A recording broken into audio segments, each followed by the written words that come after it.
Hey guys, so welcome back to another video. So today we have here the latest DJI Osmo Action 5 Pro. Nabili ko siya sa Shopee noong October 24th, Thursday. Then dumating siya dito sa bahay ng Friday, October 25. So kinabukasan lang dumating siya.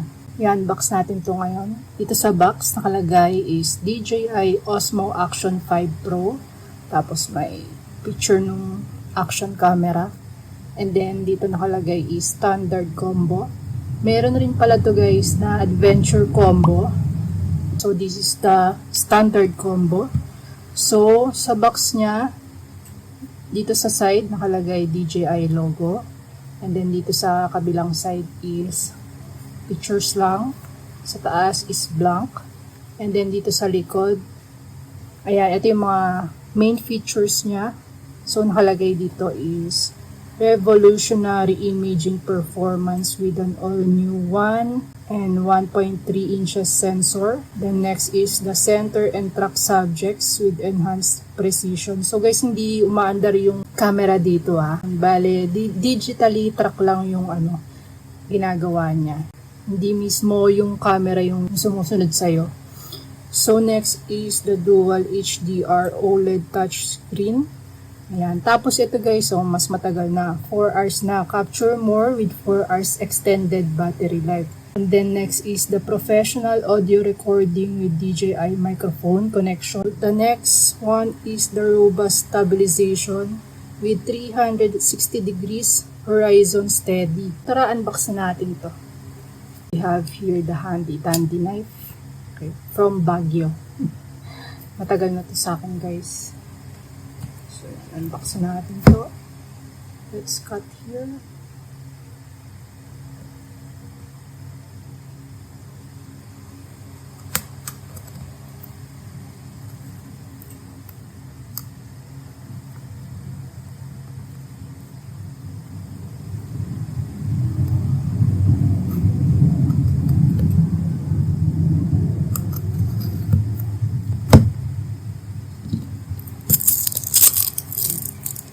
Peel off the plastic.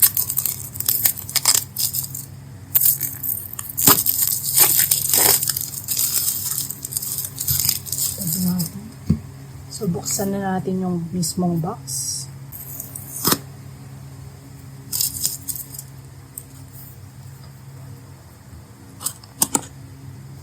Ayan.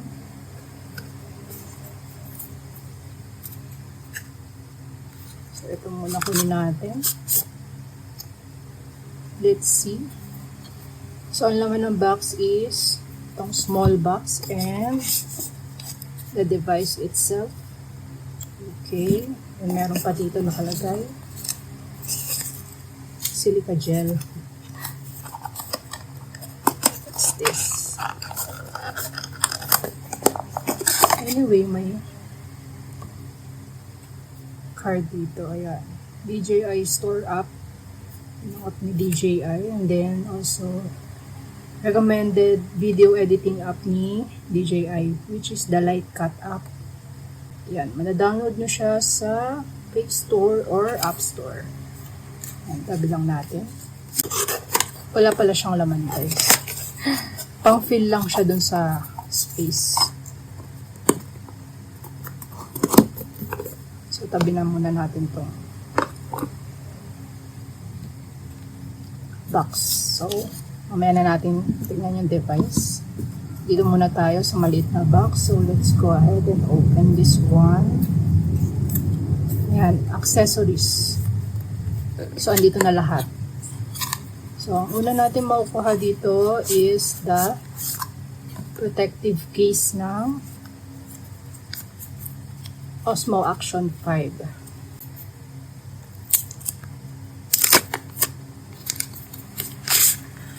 Ayan, tapos may kasama rin siya sa loob. Andito na sila nakasiksik sa loob. Mamaya natin isa-isahin. Ito muna. This is the Osmo Action Horizontal Vertical Protective Frame. Lagay niyo yung DJI camera nyo, pwede kayo mag-record ng paganyan, landscape, o kaya pang portrait for your TikToks. Ayan o. So, that's the protective frame. And then, itong Osmo locking screw. Ayan, isa lang siya guys.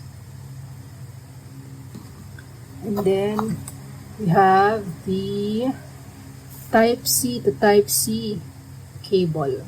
Ayan. Ito yung charger na device ng Osmo Action Cam. And then, here pala may sticker tsaka manual rin siguro to, no, or warranty. Ayan, included din dyan sa small box. Tapos ito, open natin. Ito. So, meron rin siyang anti-slip pad. Ayan, 4 na piraso. Okay. And then, ito yung kanyang curved adhesive base. Okay. So, andito na rin pala yung ano niya, yung quick release adapter mount niya. Ayan. And then last accessory, which is the battery. Okay. Buksan na natin yan. So, here is the battery. Ayan guys.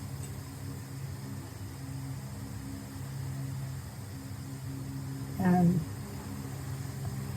1950 mAh. So, ito na guys yung device. Okay, open na natin.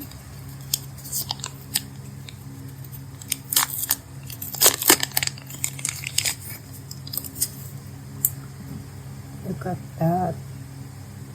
What a beauty.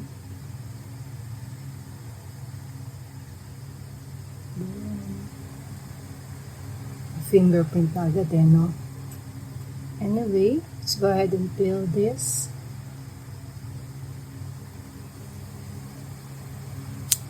Ooh.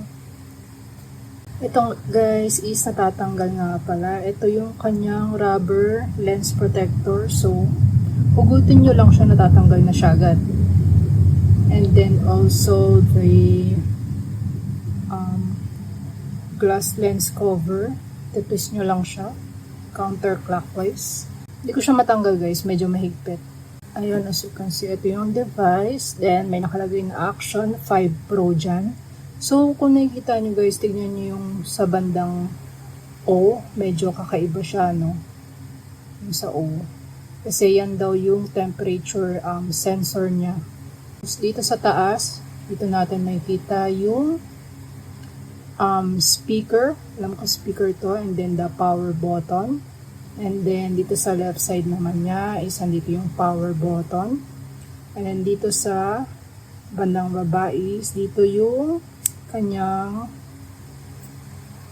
charging port. Yan. So guys, kung ilulubog nyo siya sa tubig or ano para maging waterproof siya, dapat make sure na hindi na nakikita yung red na color na yan. No? Sara nyo maigi. Yan, kasi pag medyo nakaganyan, medyo nakalabas yung red niya. Tapos na accidentally na lubog nyo, papasukin ng tubig yung device. Yan, so make sure ma-close yung maigi. So, dito naman sa kabila, may DJI logo siya. And then, dito nyo ilalagay yung battery. So, gagawin nyo is push nyo lang, then up. Ayan o. Tapos may red na naman dito. Ayan, dito yung battery niya. So, lagay na natin since nandito na tayo sa part na. Pag ganito yung paglagay ng battery, guys. Ayan. Mag-slide down lang din naman siya. Tapos, ganyan nyo lang, then push, and then down. And make sure na wala ulit yung red para goods or waterproof. Anyway, ito yung kanyang likod, which is sobrang lapad, no? Compared dun sa Osmo Action 1 natin. 'Di ba may Osmo Action 1 tayo guys. Mamaya pakita ko sa inyo yung comparison nilang dalawa. Sobrang laki ng ginamp, no? From Osmo Action 1 to Osmo Action 5 Pro. 'Di ba? Ilang years din bago nakabili ng bago. Anyway, ito yung sa baba niya guys. Dito natin magagamit yung quick release mount niya. Magnetic rin to guys, no? Sure, DJI logo sa harap. And then, nakaharap din yung camera nyo, yung device. Dito pa lang guys, ayun o, nagmamagnet na siya. Ayan o. Ayan. Tapos, make sure na mag-click siya. No? Ayan o. Narinig mo sila guys. Tapos, pag tatanggalin nyo naman, i-ano nyo lang to guys. Push nyo lang. Ayan o. Tapos, pull. Medyo, strong yung magnet niya, guys. Ayan. So, balik natin. Ayan. Tapos, dapat nag-click. Pati itong kabila. Medyo crooked tingin nyo, guys, di ba? Medyo crooked pa siya, so hindi pa siya okay, no? So, i-push nyo lang ito. Yun. So, hindi na matatanggal yan, guys. Sobrang safe na siya. Try natin siya ilagay sa selfie stick. Dito natin siya try ilagay guys. Kasi ito yung available. Yan. So, gaganyan nyo lang siya. Align nyo lang, no? Yung hole. And then, itong screw. Yan. Screw nyo lang. There you go. May handheld. Camera ka na. Kita nyo lang para hindi magalaw-galaw. Yan siya guys. So yun nga pala guys, para magamit yung protective case natin, no? Yan. Bale, try natin ilagay yung device dito. So ayan. Tanggalin lang natin yung dock. Tapos from the front, ayan, push lang natin siya palikod.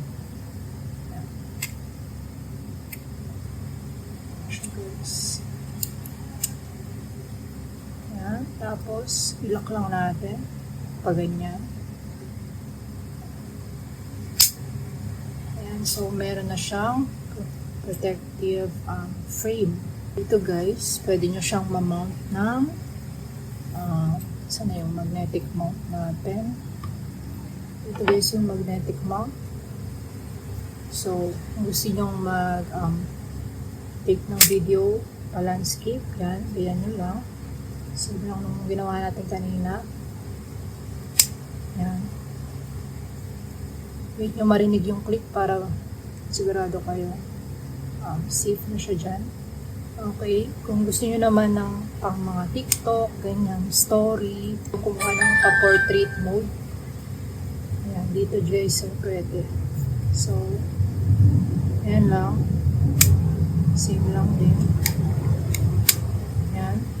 Nag-click na yung kabilang side. So, medyo crooked. Make sure na magpantay sila. Ayan. So, ayan. Pwede nyo na siyang paganyan guys. Take kayo ng video. Pakita ko sa inyo.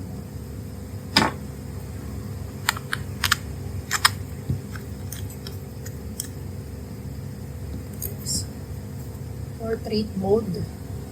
Okay. Tapos, landscape mode.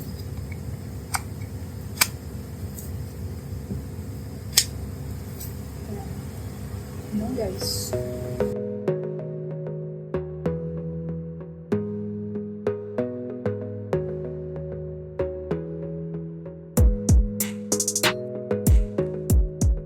So that's it guys for the unboxing of our DJI Osmo Action 5 Pro. Next video na lang yung how to set up and update your device. Thank you for watching. Don't forget to like and subscribe to our channel. Bye!